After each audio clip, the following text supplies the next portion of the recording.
by which they can feel they can exercise that voice. So this is very high on his agenda.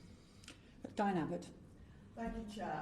I'd like to begin by following up on Mr. Loughton's questions to Shona Dunn about the relationship between senior civil servants in the Home Office and ministers.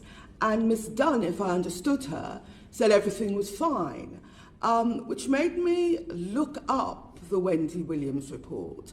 And she has a specific recommendation, recommendation 24, and she says the department should invest in training senior civil servants to ensure appropriate emphasis on the roles and responsibilities of officials to provide candid, comprehensive and timely advice to ministers. Ms. Dunn, could you tell me why would Wendy Williams have made that specific recommendation if there wasn't something problematic about the relationship between ministers and senior civil servants? So, Ms. Abbott, I think I quite understand why Wendy, based on the evidence that she saw of the issues she was exploring, felt the need to make that recommendation. It's a very important recommendation. There are always ways in which we can make sure that the relationship between officials and ministers is working as effectively as possible. And given the issues that we deal with, there are often cases where we have to give very candid advice to ministers, and it's a part of mine and Matthew's role to make sure we are supporting all of our senior civil service colleagues in performing their functions appropriately. And I would argue that senior civil servants should always be open to more training on that and should always be seeking to develop themselves in doing so. I think my point is, with respect to the current relationship between senior civil servants and ministers, that relationship is a close one and a professional one, and I am seeing senior civil servants absolutely give candid advice to ministers on a frequent basis. I will continue to make sure that they get supported to do so. Ministers are very keen for them to continue to do so, and we will continue to train people as they come through to make sure they feel able to do that. I've got a number of questions. I don't want to prolong this interchange, but just so I'm clear, you are saying that as far as you know, there is nothing problematic about the relationship between senior officials and ministers, and therefore, in effect, Wendy Williams' recommendation 24 was gratuitous. Wendy was focusing on the period up to 2018 and the specific instances associated with the Windrush scandal. So she had a particular set of evidence that she was referring to there, and her recommendation is right in response to that recommendation, and we must act on it. Okay. Sorry. Do continue. No, apologies. I was simply going to say, I think that statement and my earlier statement and Matthew's about the close and professional working relationship that exists today coexist.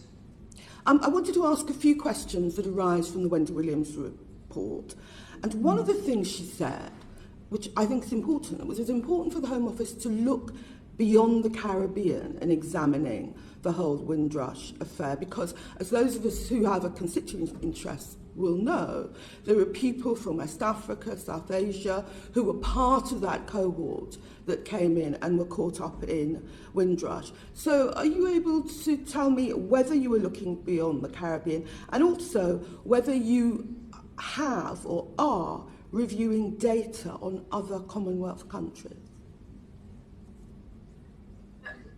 Would you like me to come in on that first? Well, yes, because it's your... Okay, of course. So we have absolutely been very, very interested to reach out to all of the communities that may have been affected by the Windrush scandal. We've done a considerable amount of analysis to determine which those communities might be, where they might be, and to make sure that the outreach work that we are engaged in, both directly and indirectly through community groups is extending out beyond the Caribbean communities. And have you reviewed the data on other Commonwealth countries? So the historic case review, which you are referring to, of course, the historic case review was conducted on Commonwealth countries because the historic case review was designed to answer particular questions from Parliament at the time. Wendy has made a recommendation, which you'll be referring to, which is the recommendation that we consider our response to the NAO's recommendation on that point. And the Home Secretary has said that she's said that she's accepting the recommendations, and we will consider that. So we are currently looking at means by which we could meet that recommendation, and the Home Secretary will give further information on that when she makes a further report to the House before the summer recess. Thank you. Mr. Rycroft, I noted that you said towards the beginning of this evidence session that having come in to the Home Office, you were extremely impressed with what you found. I have to put it to you, there's a lot of people who've been victims or tried to work with victims of the Windrush scandal who might not agree with that. So I wanted to ask, first of all, am I clear that there will be what Wendy Williams asked for, a comprehensive improvement plan in 6 months? Yes, there absolutely will. And thank you very much, Ms. Abbott, for the opportunity to add to what I was saying earlier. I mean, what I've been impressed by, amongst many other things, well, two things really that are relevant to your question. One is about that sense of mission and purpose, which I think in any organisation is such a crucial foundation on which you can then build. And the other is this willingness to learn and to accept that mistakes have been made, to apologise profusely for those mistakes, and to get to the heart of what went wrong. And I think that is what the Wendy Williams report is all about. And the thing that I've been particularly impressed by is the non-defensive nature of the response by officials in the Home Office and indeed ministers. On the question of the apology, it is true that the Home Secretary did apologise, and it was very profuse. But the other thing Wendy Williams said about the apologies is that the test of how real the apology was the amount of fundamental change. So I wanted to ask, has there been a review and evaluation of hostile, or you might say compliant policies with external experts, which will be published? Mr. Rycroft? So yes, we'll be doing all of the things that Wendy Williams has recommended. The Home Secretary has said that we have accepted in full the recommendations. So everything that she has set out, we will be taking forward. I just want to say to the committee that cultural shifts take a very long time in any organisation. I think particularly in one as large and as complex as the Home Office. So I don't want to give any sense of sort of declaring victory. What I want to I hope give a strong signal on is the direction of travel that ministers and officials are now embarked upon in this department, and we want to work with this committee as we make those necessary shifts. So we'll be reporting back very regularly, of course, the Home Secretary to the House and us to this committee on each of the different parts of that cultural reset, including, as we've already discussed, the training, including the reviews, including the hostile environment, and yes, the answer to your other question about are we going to be doing this with people from outside, and that's this openness point that we keep on coming back to. That I can't speak for the culture here before, but what I can speak for is the culture that we are seeking now, which is to be open and to be proactive in going out to the communities who are most affected by the policies and the operations that we run here, and to engage with them, putting them at the centre of the design for the future. And I think that's going to be a very significant part of our response to Wendy Williams's review. With respect, Mr. Rycroft, talking in general terms about the direction of travel is easy. Answering specific questions is hard. Can I ask you another specific question?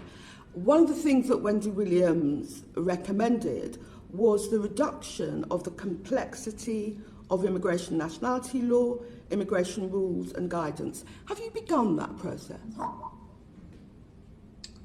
Yes, we have. I think the second Permanent Secretary would be a good person to hand over to. Yes, Ms. Abbott, we have started that process. As you know, we received the report on simplification of the rules some months ago. We have started that process. We've also established a board of experts to support us in that as well. As you know, it is a very extensive task. It is one that we need to undertake as swiftly as is safely possible to do. It's critical from my point of view, as Matthew has said, in terms of changing this organisation from the inside out. Simplifying the rules is a critical part of that. It's also critically important to underpin good processes and systems going forward. So we have started that process. It is an iterative process, but we are seeking external support in making sure we do it well. And finally, to Mr. Rycroft, I think this is a general question about the processing of compensation claims, but I'm going to raise a specific case because I've been asked to raise it, because it typifies what has gone wrong. So this is a case about a lady called Jocelyn John who was wrongfully sent removal papers. She panicked, as a lot of people did, and left, and ended up homeless in Grenada. She was sent removal papers even though she'd been in the UK for over 40 years, and she provided the Home Office with 75 pieces of evidence. She waited a year. She applied for compensation. She's been waiting a year. She's had an interim payment of $7,500, but you keep asking her for more and more pieces of evidence. And Jacqueline McKenzie, who's a solicitor who's done a lot of Windrush cases, she's dealing with over 200 at the moment, what she says is the key issue is that people are struggling to get the evidence needed and they're not given adequate support. She says, and I'm quoting her, that you're treating people with contempt. Can it be the fact that you're asking for all of this evidence and people are struggling to provide it, that so far only 60 people have had compensation, which totals £360,000 in all? Well, thank you very much. And I won't comment on the details of that case, but of course, we thank you very much for that detail. We will look into it and respond to you in the appropriate way. But if I can make a couple of general points about the scheme. I mean, as the Home Secretary has said, she wants to speed things up, but it is worth noting that that this is a complicated thing to do, and we are determined to get it right. And by getting it right, we mean working with each individual claimant to ensure that all of the compensation that they are entitled to is paid. So yes, the numbers look as though they are extremely low in terms of total cases that have come all the way through the system and out the other end with a final payment. But there are many more cases where there has been, for instance, a partial payment, and now there is an ongoing discussion about additional payments. And I just encourage people to understand that we have designed this scheme deliberately with representatives of the community who will be using it.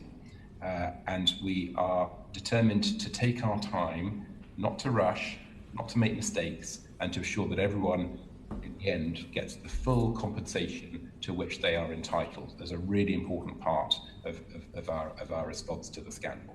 Mr. Rycroft, I understand what you're saying about taking your time, but I know the Windrush cohort. They are my parents' cohort. They're an ageing cohort. And what concerns them and the people that are working with them is whilst you take your time, there will be persons that in the end will not get the compensation they're entitled to because they have in fact passed away.